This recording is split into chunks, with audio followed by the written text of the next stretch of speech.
ಇನ್ನು ಹಾವೇರಿ ಜಿಲ್ಲೆಯಲ್ಲಿ ಮುಂಗಾರು ಪೂರ್ವ ಮಳೆ ಉತ್ತಮವಾಗಿದೆ. ಜೊತೆಗೆ ಮುಂಗಾರು ಮಳೆ ಸಹ ಆರಂಭವಾಗಿದೆ. ಕೃಷಿ ಚಟುವಟಿಕೆಗಳು ಗರಿಗೆದರಿವೆ. ರೈತರು ತಮ್ಮ ಜಮೀನುಗಳನ್ನು ಹದ ಮಾಡಿಟ್ಟುಕೊಂಡು ರೈತ ಸಂಪರ್ಕ ಕೇಂದ್ರಗಳು ಸೇರಿದಂತೆ ಖಾಸಗಿ ಅಂಗಡಿಗಳಿಗೆ ಬಿತ್ತನೆ ಬೀಜ ಮತ್ತು ಗೊಬ್ಬರಕ್ಕಾಗಿ ರೈತರು ಮುಗಿಬೀಳುತ್ತಿದ್ದಾರೆ. ಆದರೆ ಶಿಂಗಾವಿ ತಾಲೂಕಿನ ಬಂಕಾಪುರ ಪಟ್ಟಣದಲ್ಲಿ ಯೂರಿಯಾ ಗೊಬ್ಬರ ರೈತರಿಗೆ ಸಮರ್ಪಕವಾಗಿ ದೊರೆಯದೆ ರೈತರಿಗೆ ಸಂಕಷ್ಟ ಉಂಟಾಗಿದೆ. ಬಂಕಾಪುರದಲ್ಲಿ ರೈತ ಸಂಪರ್ಕ ಸೊಸೈಟಿ ಅವರಿಂದ ರೈತರಿಗೆ ಸಹಾಯವಾಗಲು 15 ಟನ್ ಯೂರಿಯಾ ಗೊಬ್ಬರವನ್ನ ತರಿಸಿ ರೈತರ ಮೂಗಿಗೆ ತುಪ್ಪ ಒರೆಸಿದಂತಾಯಿತು. ಸಮರ್ಪಕವಾಗಿ ಗೊಬ್ಬರ ಸಿಗದೆ ರೈತರ ಗುಂಪು ಸೇರಿಕೊಂಡು ಕಿರುಚಾಡುತ್ತಾ ಕೇಕೆ ಹೊಡಿತಾ ಗದ್ದಲದ ಗೊಂದಲ ಉಂಟಾಯಿತು. ರೈತರು ಬೆಳಗಿನ ಜಾವ 5 ಗಂಟೆಗೆ ರೈತ ಸಂಪರ್ಕ ಅಂದ್ರೆ ಸೊಸೈಟಿಗೆ ಬಂದು ಸರದಿಯಲ್ಲಿ ನಿಂತರೂ ಕೂಡ ನಮಗೆ ಗೊಬ್ಬರ ಕೊಡುತ್ತಿಲ್ಲ ಅಂತ ರೈತರು ತಮ್ಮ ಆಕ್ರೋಶವನ್ನ ವ್ಯಕ್ತಪಡಿಸಿದ್ದಾರೆ.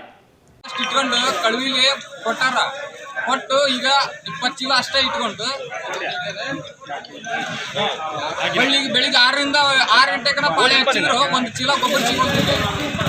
ಬರೀ ಅವ್ರಿಗೆ ಕೊಡಕೊಂಡ್ಬಿಟ್ರೆ ಬೇಕಂದ್ರೆ ಕೊಟ್ಟು ಇಲ್ಲಿ ಏನು ಇಲ್ದನೆ ಮಾಡಕೊಂಡ್ರಿ.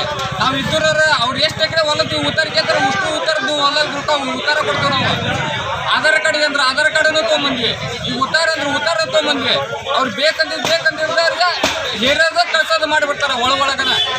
ಇನ್ನೂ ಒಂದು ಚೀಲ ಗೊಬ್ಬರ ಸಿಗೋದಿಲ್ಲ. ನಮ್ಗೆ ಬೆಳಿಗ್ಗೆ 6 ಗಂಟೆ ಪಾಳೆ ಹಚ್ಚಿದ್ರಿಲ್ಲ. ಮೂರೇ ಬಾರಿ ಇದು ಗೊಬ್ಬರ ಬರೋದು. 3 ಬೇಕಂದ್ರೆ ಅಷ್ಟ ಕೊಟ್ಟು ಕಳ್ಸಾಕ್ತಾರ ಅವ್ರ. ಸ್ಥಳೀಯ ಇದ್ದರಿಗೆ ಒಂದು ಚೀಲನೂ ಗೊಬ್ಬರ ಸಿಗೋದಿಲ್ಲ. ಅದನ್ನ ಏನ್ ಕ್ರಮ ತೊಗೊಂಡ್ರೆ ನೀವ ತಗೊಂಡ್ರಿ.